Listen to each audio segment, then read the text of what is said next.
So I bought a Surface Duo Original. Let me tell you why.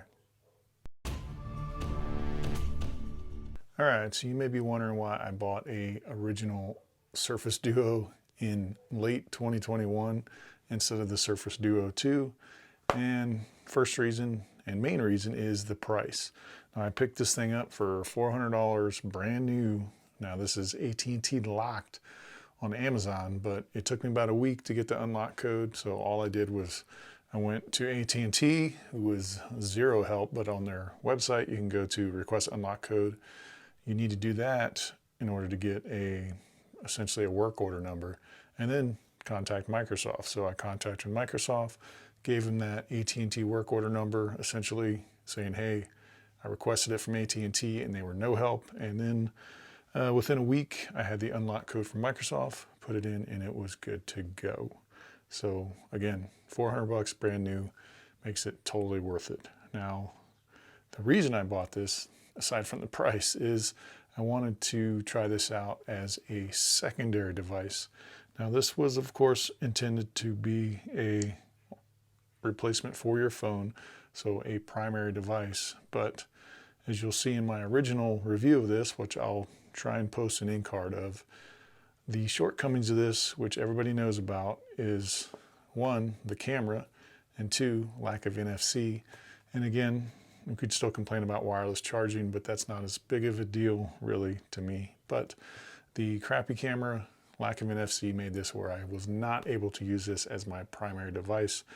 So seeing these fire sales for this thing, even with the Surface Duo being out, I wanted to see if, hey, could this be a good secondary device, essentially kind of along the lines of a tablet. But the good thing about this is, of course, it folds, it fits in your pocket, and it's compact. Boom, put it in my pocket, use it as a secondary device. Now again, I unlocked this, so I plan on just, adding a line for, $5-10 a month, so I can use this essentially just the data, and boom, got me a portable kind of tablet, e-reader, whatever I want to do with this thing. Now, I was looking at the Surface Duo 2 originally, but still, I don't know if I'm ready to drop that kind of money yet.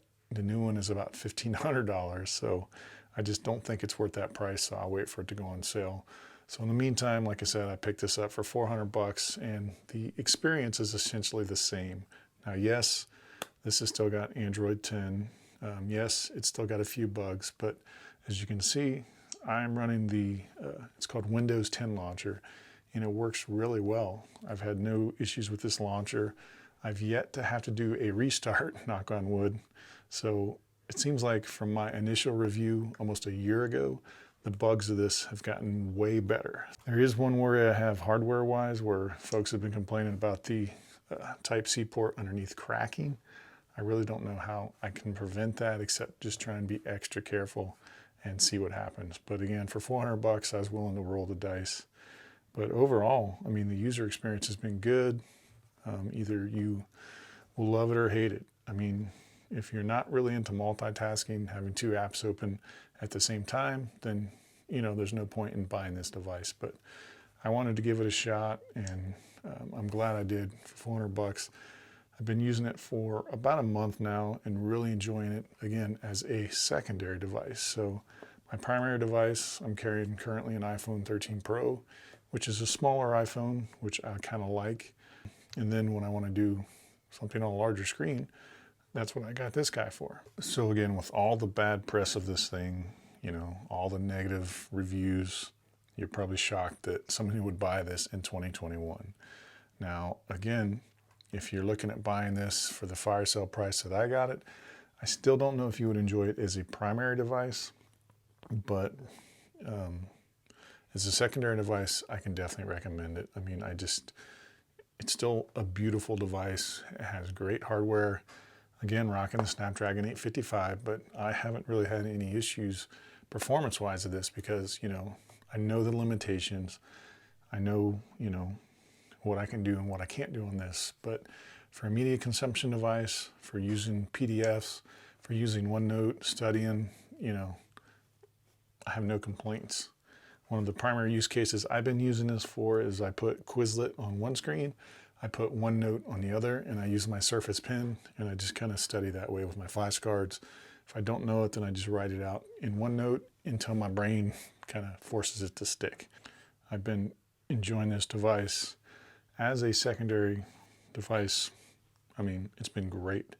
Now, obviously, if this was still the full retail price when this came out of $1,400, would I recommend buying it as a primary or secondary device? Heck no. Especially as a secondary device for that much money, you know, there are far better options. But for 400 bucks, I'm like, hey, you know, I'll give it a shot. It fits in my pocket, does what I want it to do, and I've really been enjoying it. And if you're wondering what these rings are, these are little magnets because I've got a lot of MagSafe accessories for my iPhone, and this allows me to use them on this. So, you know, I could snap whatever I want, snap wallets, use my charger in the car just to hold it, you know, car mount. I mean, it works. So these are on Amazon for like a couple bucks, and they work. And of course, this is a SophieGuard skin, and these are the bumpers that came in the box. There's not a whole lot more I can say about this thing. I just have been enjoying it. It's actually been performing really well. I mean, it's still, you know, when you go from landscape to portrait, it's still going to take about a second to recognize it, but it still works. You know, you just got to be a little patient. But I've honestly not experienced any of the bugs that I had when I initially reviewed this device. Now, Microsoft has promised that they're going to get Android 11 on this thing before the end of the year. Right now, it is currently the 5th of December, so we'll see if they drop it by the end of the month. And that was kind of one of my concerns about spending the money getting the Surface Duo 2, because if Microsoft is not going to keep their promise to upgrade this, what makes you think they're going to do it with the Surface Duo 2? So that is what kind of made me go for this instead of the Duo 2, besides the price. So with that, if you guys have any questions on this thing, feel free to ask it. Like I said, this has got far worse reviews than I think it really deserved. I mean, it's still a good device. Now, as your primary device, you're going to be pushing it because, again, the camera sucks. There's no NFC and no wireless charging, but as a secondary device, it's perfect. So I will try to remember to post a link to this in the description. And like I said, buy the locked one from AT&T because it's way cheaper than getting an unlocked version, and it's fairly easy to get the unlock code if you go through Microsoft. So with that, hopefully you guys enjoyed this. If you did, make sure you give it a thumbs up, and if you've not subscribed, I'd appreciate it if you do so. Thanks.